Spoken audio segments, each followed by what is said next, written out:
Welcome to Ignite the CEO Within, the podcast where we dive deep into the minds of top business leaders to ignite your inner CEO. I'm your host, Mark McFatridge, founder of Quaid, and with each episode, we bring you inspiring conversations with CEOs and business owners who share their experiences, insights, and lessons learned along the way.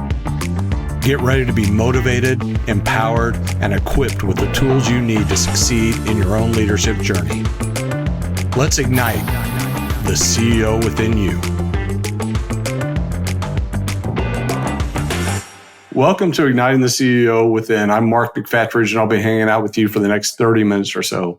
I am super pumped because the day has finally arrived. As many of you know, I spent the majority of my professional career in banking, and today I have my first banker as a guest on Igniting the CEO Within. Andrew Hedegard is the managing director at BMO, leading their commercial banking presence, and he heads up the Great Lakes region, which includes Indiana, Ohio, and Michigan. Andrew, how's it feel to be the first banker on this podcast? I'm excited. I'm in good company. It's good. We all get along and know each other. Well, we speak the same language at least, right? That nobody else understands. My fear is people are going to figure out that you don't have to be a rocket scientist to be a banker. That's true. You don't. I agree. Yeah, if the two of us can do it, anybody can do this stuff. So anyway, that stuff's going to get out, I'm sure.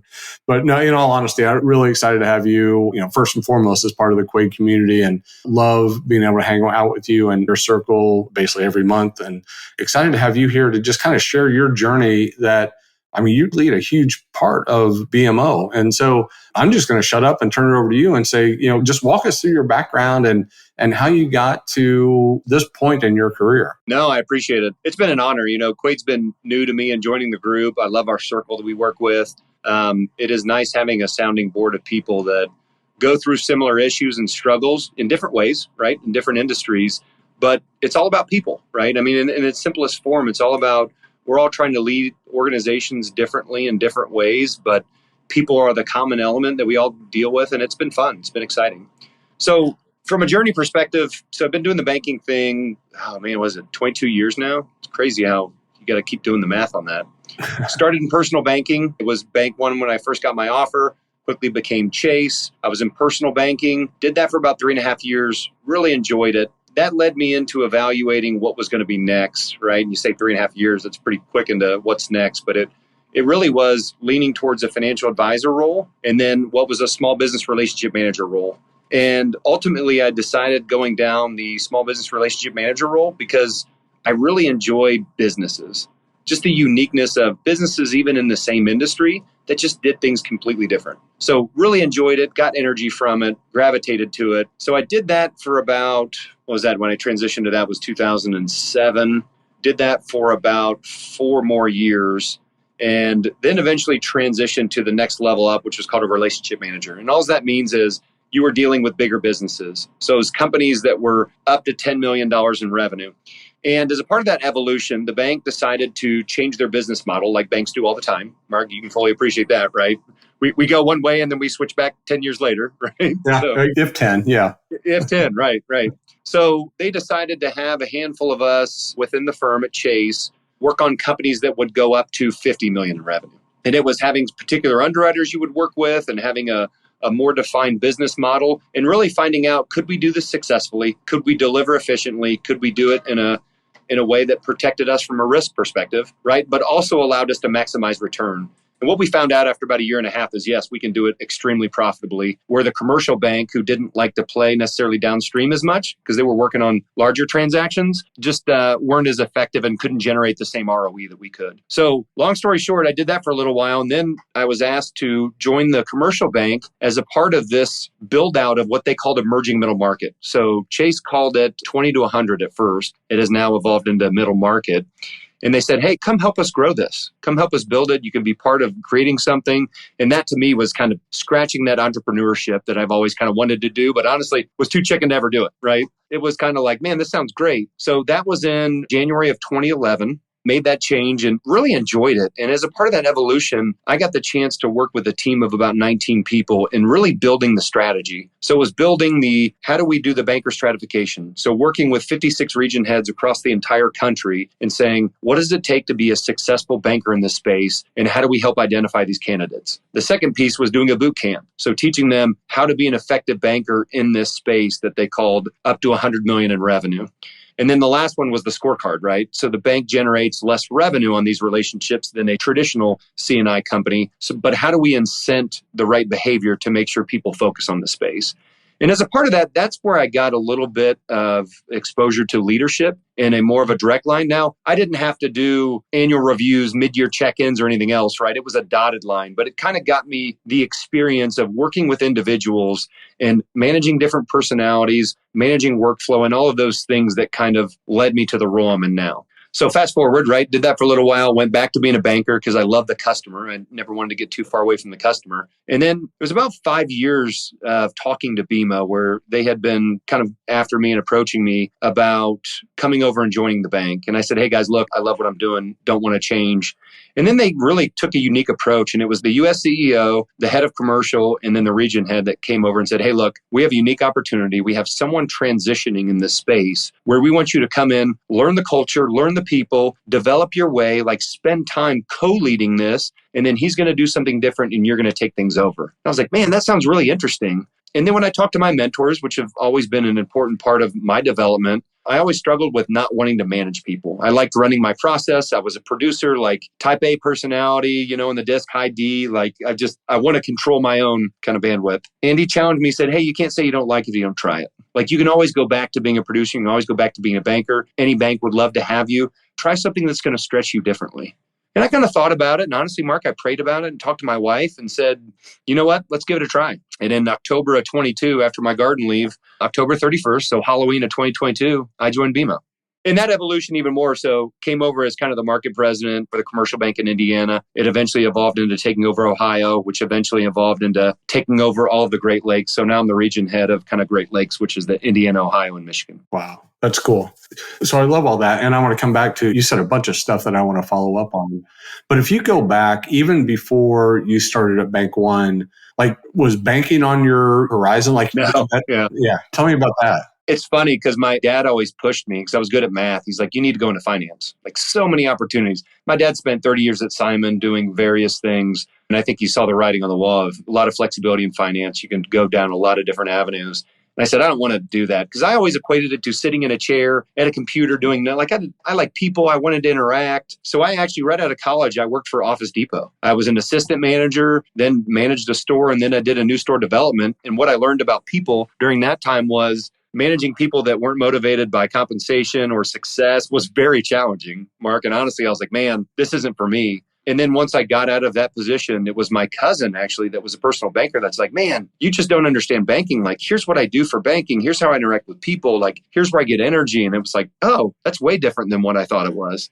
Right. And that's how that evolution ended up happening. No, and again, I think you and I are alike in a lot of ways, but I've always said that my favorite part of banking was being out and talking to clients and prospective clients. And just you get such a unique insight into a variety of different businesses and industries and, being able to say, well, why did you make that decision? Or you made that decision and it didn't work out. Like, how did you evaluate that? Or like, all these things, I think it was just fascinating to me. I love that part of it. Yep, I totally agree. And it's funny, like you mentioned how this isn't brain surgery, right? And it's not, but what it takes is a curious mind. Like you have to be curious and really wanting to learn, like, why do you do that? Like, why did you decide to do this? Like, how does that work? Like, how does that come together? And once you learn it, like, to me, it's always fascinating. Like, I just have I'm always curious about learning more. But when you put that together and can provide solutions to help them either grow their business, transition their business, or whatever it is, like I love it. It fills my cup. Yeah, for sure. Like you're literally playing a role in helping them achieve their dreams. And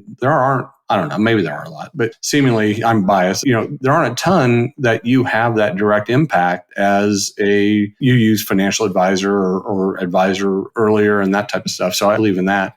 One of the other things you talked about was you talked to your mentor, and talk about the role that mentors have played with you throughout your life and now your professional career. And this is kind of a loaded question because I've been thinking on kind of a theory that people need in their lives, whether it's professional or even on the personal side, a set of allies, which I'll explain here in a minute, a set of advisors, which are mentors, and a set of advocates, which are completely different. And, allies are kind of like situated people who you can talk to about your dreams and your frustrations. And they're like, yeah, I'm with you and all that. But they don't necessarily help you get to the next level, but they're there for you to provide kind of support and pat you on the back and stuff. Those mentors, those advisors is what I call them, are the folks that have been there. They see something in you. They push you a little bit. They do help you kind of get thoughtfully to the next level. But the advocates are the ones that know you. They see something in you. They are where you want to be, and they use your name in rooms that you're not in. And so anyway, this is my cheap way of getting my personal philosophies involved in this, but would love your reaction to some of that and then the roles that those folks have played in your life. No, I love it. So actually May of 2005 was my first kind of mentor conversation. So it's been a little over 20 years, right? And I remember my dad and some of my friends that talked about mentorships and what it was. And to me, it was always felt a little hokey at the time. But I was like, you know what? Like, it sounds important. A lot of people I look up to and respect are doing it. Like, why would I not? Right? What's the downside? Right? Maybe I waste an hour out of my day. Like, so what? And the first person I had a conversation with, they were a district manager in a different market in banking. And the way I teed it up, I did some research on like, what do you do with a mentor? Like, how do you prepare for it? Right?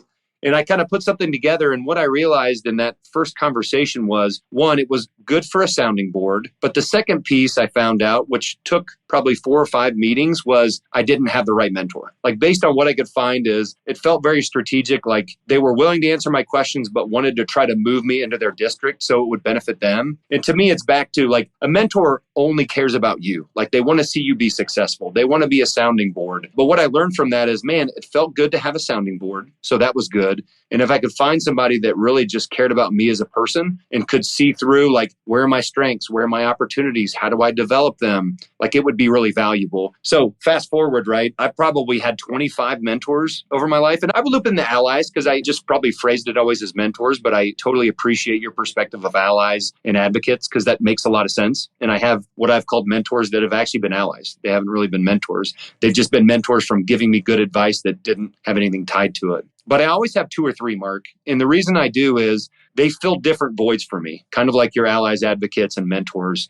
And it's unbiased. They give me, one, I can be vulnerable with them. Like, here's what I'm struggling with, where, we talked about this feeling alone when you're in these positions. Like, nobody really deals with the same struggles you do, but people have similar struggles just in different ways. So they can relate to the feeling of it, and then feeling overwhelmed or feeling fearful or feeling judged or, feeling like you're not doing enough all the time. And that has been probably the biggest attribute to what I would equate to any success I have right now, is those people in my life that have been that sounding board and that rock to help me develop and be a part of my vulnerabilities, but also be that sounding board to say, you do great at this. You really got to focus on this. Andrew, you got to stop doing this, right? It has been great. It's funny. One of my mentors, and this is a longtime Indianapolis banking name that you may recognize, is a guy named Steve Shank. I love Steve. I reported him for, 5, 6, 7, 8 years. I can't remember. But I was getting some guidance from an ally. And they're like, I think you really need like an executive coach or a mentor and all that kind of stuff. So she's like, why don't you just go talk to Steve about that? So I go into Steve's office and I tell him, and he's like, bullshit. He goes, just follow me around and do what I do. I'm like, all right, well, there's my mentorship. Yeah, I get it. I had one of those too. Yeah. I had one of those too. So anyway, it was very, to the point, Mark, even like to add a little levity to this, he was like, hey, do you ever think about your haircut? Like, you kind of got to grow your hair out a little bit and have it done. I was like, are you shitting me? Like, what's like my haircut's going to have to do with my success? Like, oh man, it like got to shave every day, Andrew. Can't have any of that facial hair. Like, every day. I don't care. You can't get the 3 o'clock shadow. Bring a razor to work with you. I was like, what? We'll dive back into the conversation in just a moment. But first, a quick word from one of our strategic partners, Ice Miller. For more than a century, Ice Miller has helped clients navigate the full range of legal and business issues they face. Whether it be in the boardroom or the courtroom, our lawyers have evolved with the marketplace, providing sound counsel when you need it the most. Though our Midwest roots run deep, we serve clients from coast to coast and bring to bear international capabilities and insights. As a cohesive team, Ice Miller stands ready to provide cutting-edge legal solutions tailored to you. Learn more at icemiller.com. One of the other things you talked about that I love and really fascinated in is, like, you were kind of hesitant to lead people, but yet, I mean, just in getting to know you over the last 6, 7, 8 months, whatever, you seem like a natural leader. And so I'm curious, like, growing up, were you a leader, like, on your sports teams and that type of stuff? And then just, again, I get the high D on the disc personality of, I'm going to control it all because I can, and it's going to take an effort to pass it to somebody and teach somebody else to do it, whatever. But I'm just curious, seemingly you would have been a leader growing up on sports teams and that type of stuff. I evolved into that, Mark. I mean, I played sports ever since I was little, and I always had the desire to, but there was always this like overwhelming insecurity around, well, what if I'm wrong? Or what if I don't do it right? Or what if it's not good enough? Or what if it's not what people want to do? It wasn't until high school where I finally stepped in because I was sick of either watching people not step up, so no one wanted to lead. Everybody just wanted to sit there and wait for somebody to do it. Or it was leaders doing it in a selfish way where it wasn't about the team, it was just about them. And, I can't think of like a definitive moment other than it was probably my sophomore year of high school playing football where I was just like, you're either going to do this or you're going to regret it one day, right? And it was 3 of us that kind of stepped up. We kind of got together like, hey, how do you feel about this? Nobody felt good about it. It's like, well, what are we going to do about it? And everybody kind of looked at each other. It's like, we all need to do something. Like, this is on us. Like, we can't complain about it we can't complain and sit here and do nothing. Like, that's not fair. Like, that's just complaining. Like, let's do something and try it. And if it doesn't work, we'll try something different. Or maybe we'll approach somebody different. And then from then on, it's just kind of been a little natural to me. When it comes to leading in an organization, I think my fear was always not having control of my schedule, not worrying about, I'm a very strong personality. I get it. And it's funny, one of my mentors said, or maybe actually it was you and somebody else that talked to me about, you have a strong personality. Like, sometimes I come across as though I know everything, but in reality, I don't. I'm just trying to do my best, right? So if I come across as though I know the answer, don't be afraid to challenge it, because sometimes I'm just taking my best guess, but it appears because of my personality that I know what I'm talking about, right? And it's like, I tell my team all the time is like, challenge me, right? I want to make sure I'm thinking about it. Just like I challenge you, don't ever be afraid to challenge me. I'll never yell at you for challenging me. I'll never yell at you for questioning me, because if you understand the why, everybody's going to be on board of what we're trying to achieve here. Yeah, well, and probably coupled with that, and again, just knowing you as I do, like, you're an action first type person, right? Like, yeah, very much. Let's go. Well, and so I think that also plays into the seeming that I know exactly what I'm doing. I just don't want to sit around and wait. Like, I would rather go. And if we screw up, it's probably not going to be a horrendous screw up. And now all we have to do is adjust. But if we sit there and wait for all the information to come in, man, it's going to be too late and we're going to miss opportunities. Yep. Totally agree. Fail forward, right? Don't fail sitting. Fail forward. Stand up. Don't be afraid to fall forward. Just when you fall forward. You're going to fall forward if you're moving forward. If you're standing there, you're probably going to fall backwards. Yeah. No, I love that. That makes a ton of sense and is really clear. One of the things I wanted to talk about with you is leading people that aren't sitting in an office next door to you. And you've got teams spread out, not only, all 3 different states at a minimum. So talk about the challenges that come along with that, right? It's easy if everybody's under one roof and you can just walk down the hallway and go, hey, what's going on here? Or have you thought about this or whatever? How does that work with you? How do you manage that? Yeah, it's a great question. And I would tell you, I don't have the recipe for it yet, but I continue to learn and try to be better at it. I think accessibility is a big part of it. Like, you got to be accessible to your team. It's different for me being in Indianapolis. Like, my team can walk down. I leave my door open almost all the time, right? So they can come in, they'll knock, and I try very hard to, whatever I'm doing, to put it aside unless I'm in a meeting and just be available to them to talk, right? And as I've talked to my team, like, that means the world to them, right? And even getting my 360 survey back, like, accessibility was one of the highest rating things I had, which was also correlated to important to them and feeling understood and being led with intention, right? And not having the team that can walk in the door, right, is difficult. So they got to try to call me. Well, my schedule is crazy, so it's hard to get a hold of me. So what I've started doing is earmarking time where they know they can get a hold of me at least every day. So whether it's even on my drive home or a specific window, I invite the team to it. They know that window of time. My admin's very good about making sure it's kind of uninterrupted, or that if someone calls, I'm always available, as a way to kind of bridge that availability. It works kind of, but their schedules get in the way. So it's, again, something new I'm trying to see if it's going to work, but also going up there and visiting them. So I have an agenda when I go up there, and I send it at least a couple days, if not a week in advance. Like, here's what's on my mind. Here's what I want to cover. There's two things. I want to take you guys for drinks, buy you dinner, right? And the second day is I want to spend 2 hours going through all this stuff and hearing whatever's on your mind. And that includes, like we do in our circle, like, where are you today? And I do green, yellow, red, like, where are you and how do we get you to green, right? What's on your mind? Like, where are we having success? Where are we failing? And then what do you need from me? And then we have just some operational procedural stuff that we kind of go through to make sure that, everything's kind of checking in. And so far, it seems to be working. It's no replacement for being there, but it seems to be effective where they still feel connected. They still feel a part of the culture, and it's not completely failing so far.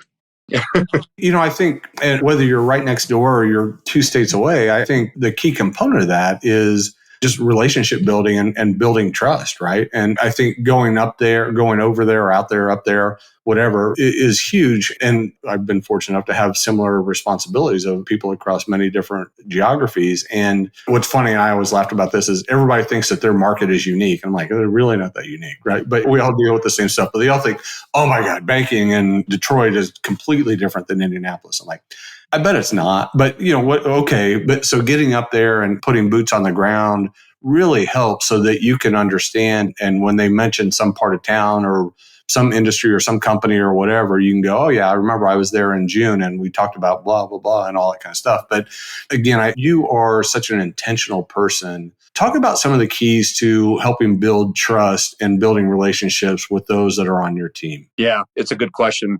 I think a lot of it's back to the being curious that we talked about earlier. Like, that extends not just to your clients, but it extends to your employees. Like, understand like what's important to them. Where do they drive energy from? I mean, that's been the biggest thing in talking to my team is like, where do you get energy? And I found that there's people in jobs that they get no energy from. Matter of fact, they don't enjoy it at all. And it's like, hey, we spend too much of our life at work to be unhappy. Like, we need to get you to something that gives you energy, which isn't you leaving the bank necessarily. It's, hey, we have this job over here that I feel like checks a lot of boxes of what you want to do. Have you ever thought about it? Well, yeah, but I didn't think I ever had the skills for it. It's like, no, you'd be great at it because you're passionate about it. Like, they can teach you everything else, but let's align your passions with kind of your job. And I think it'll be a game changer for you. So I think when you meet people kind of where they are and help understand them by being curious, like, where do you get energy? What do you like doing? Tell me about your family. Tell me about your friends. What are your hobbies? It shows care and interest, right? And I think people feel connected to each other when they feel like you actually take an interest in who they are as a person and what they do. And then kind of furthermore is just that trust factor. Like, I tell my team, like, hey, if you come to me with something, as long as you have a why and can articulate it, it's good for the customers, good for the business, like, do it. Don't wait for me. Like, I trust you guys. If you make a decision and it has some type of impact that's negative, let's learn from it. I'm not going to get mad at you. We're going to have a different conversation if you do the same thing again, right?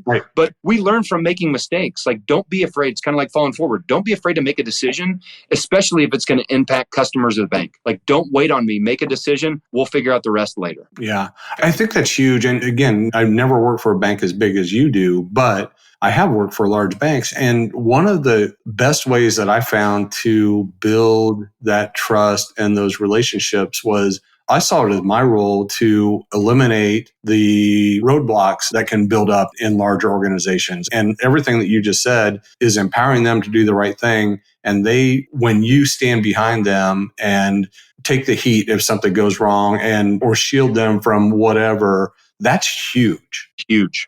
Yep. And we've gone through that before too, where it's, one of my leaders made a decision that ultimately didn't pan out the way we wanted it to, right? And it resulted in a negative effect to the bank. And I took responsibility for it. It's like, look, I told him to make the decision and he made the decision and like, that's on me. I was unavailable. It was an immediate decision. It was accelerated by XYZ. And it's like, I'll own it. Like, don't get mad at him. Get mad at me. I'm the one that told him to make the decision. And he very much appreciated that. And he felt terrible, but it's like, don't feel terrible. Like, I empowered you to make the decision. You made the decision based on good information. Like, I would have probably made the same decision. That's why I have no problem saying this is on me. Yeah. Yeah, no, I love that. Well, it's like when you make a loan, for example, to a company, you don't anticipate it going bad. So you're making a decision based on all the facts that you have, and you make the right decision at the time, and it doesn't work out. And so there are consequences of that. But anyway, that's the same thing. But that's huge in that trust building and relationship building for your teammates, and especially in a larger organization like that. And it's funny, like I was on a call earlier, Mark, and we're trying to find a new region head for our South Central region. And I've been a part of the interview process and going through it. We had a debrief earlier today with my leader, and we were going through it, and it was two of us on the phone. And one of them, man, he has been with the bank through acquisitions for probably about 35 or 40 years. And his personality, very different than mine, but he's actually been a mentor of mine because he's been around, he's seen a lot of change, and he's very introspective and very good from a culture and a people perspective. So I really value that, especially when it comes to navigating the firm, because I've only been here for 2.5 years, right? And he was giving his impression, and it's funny. He said, Andrew, I'm very much a rule follower. I'm a follow the rule. I ask permission before, forgiveness. And it said, that's funny. I'm the opposite. But the reality for an organization, especially of size, to be successful, you have to have both, because one's not better than the other, but one leads to innovation. And you got to have the rule following, right? Because we have rules and regulation and everything else. But what creates culture is having that diversity of opinion and thought that really brings everybody up, because people can learn from it, and then they'll evolve their leadership style, which again is great for everybody. Yeah. No, I love that. That's really good.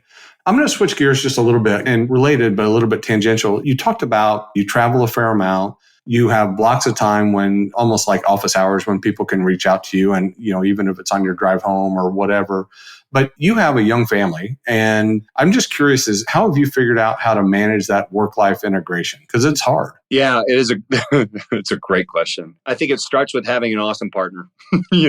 My wife, Tanya, is fantastic. She's understanding. We made some recent changes in our life where she was working professionally. We were both very busy. She was very successful at what she was doing. And we said, hey, look, this isn't working. We have 5 kids, at all different life stages. And we feel like we're coming together. We're missing out on life because we're all trying to do a little bit. And we have these things that pull us different directions all the time.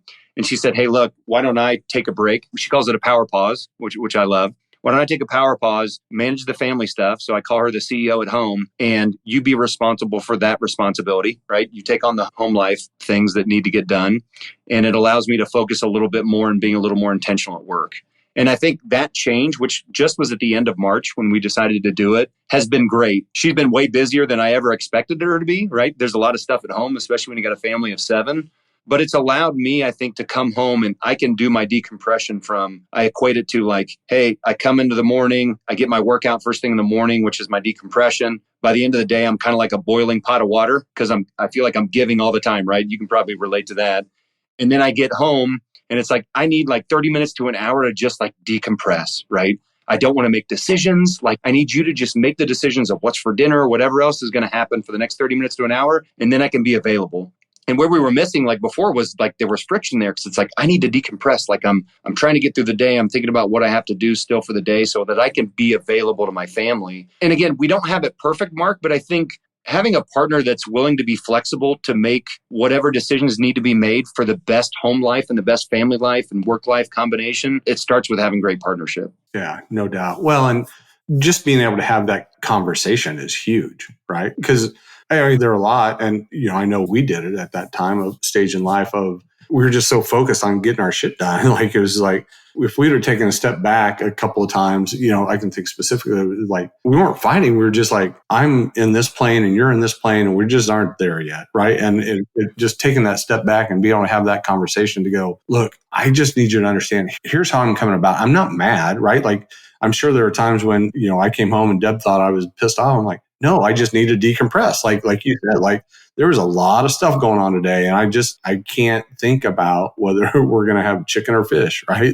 Yeah, dude, you get it, man. It's so true. It's that simple stuff where it's I'm not mad about it. I don't want to make a decision. I've had a day of nonstop making decisions. I am mentally worn out. I need 60 minutes to get back to equilibrium, and then we can talk about whatever you want. And it's the same thing. And she's been a great job. She really has of hey, when you're available to talk, let me know because I'd love to hear about your your day. Like, man, that's awesome. Like the fact that you can even say that to like, you get it. Like talk about like feeling seen and heard. Like that's a great way to like, okay, we've talked about this, what feels like a million times, but you get it. Like you see me, you hear me. Like it's just it creates for great partnership, to your point. That's so cool.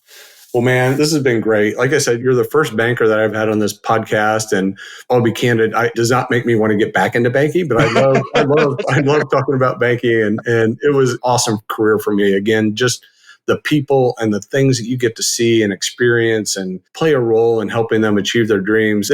It was a perfect career for me. I would just say that. It's been really cool. Yeah, I get it. So, all right, before we wrap up, there's one thing, and literally we've done this for every episode of Igniting the CEO Within, is I want to get a little bit inside your head and your heart and understand what your I believe statement is. So if I look at you and ask, Andrew, what do you believe? What would that be? Yeah, that's an awesome question, Mark.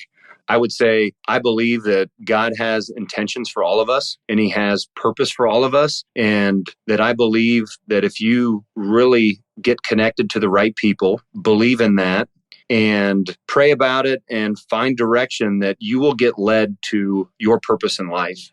And I believe my purpose really is being in an industry that's thought of as being greedy and corrupt and everything else, and believing that you have a North Star for people and you love what you do. You can be wildly successful by doing things the right way, building people up, creating successful lives, helping people raise their families. And that's purpose to me. And I believe in it. Dude, that is awesome. Thank you. Yeah. Appreciate the question. It's awesome. Well, Andrew, thank you for hanging out with me. This 30 minutes has gone really, really quickly. I really appreciate you. I appreciate you being an amazing ally. I'm glad you're part of the Quade community. You and me both, man. Appreciate it too. Thanks, Mark. Always good catching up with you. Yeah, very good. Very good. Folks, we found another path to the executive seat. And again, just further confirm that there is no one way to get there and that everybody gets there their own way. And literally anybody can make it that way if they want and they put their head to it. So you've got entrepreneurs and CEOs and business owners. They come from all walks of life with all different types of backgrounds. And there is a CEO inside of you. And I hope that these episodes, this podcast has helped to channel some of that and show you the way. So anyway, really proud of what we're putting together at Quade, really proud of what we're putting together with this podcast, and just really appreciate y'all listening to this and hope that you subscribe and listen to the rest of them because there's some powerful stories within the Quade community. So until next time, I'm Mark McFatridge. Thanks for listening. Thank you for joining today's conversation. If our discussion has sparked your interest in our community of unapologetically authentic leaders, head on over to QuadeCircle.com, where you can learn more about Quade and take our exclusive CEO Mindset Assessment to help elevate your leadership journey. Remember to subscribe to our podcast on your favorite platform and leave a review to help us continue delivering valuable insights and inspiring stories from top business leaders.